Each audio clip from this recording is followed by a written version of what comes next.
Cheers, mate. What is going on here? I am preparing jets. How to make big main jets. Take a reamer, you take a measuring device, set it to the wanted size, a caliper, twist this jet, it gets to the caliper. Then you have the right main jet size. Would need a third hand to show you. Why am I doing this? Because I will test the JG carb tomorrow. This is my third hand.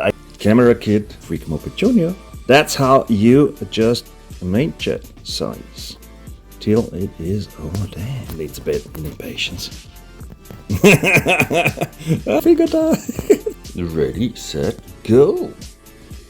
This is a KMT mix. That's why it is so shiny. And it's just a 190 correct. I'm too lazy for this re-drilling.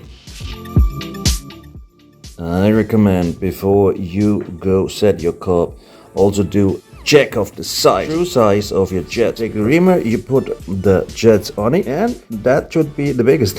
The middle one, the smallest one, 80, 170, 160. When you try setting the carb with not true size jets, oh yeah, that's gonna be a long day.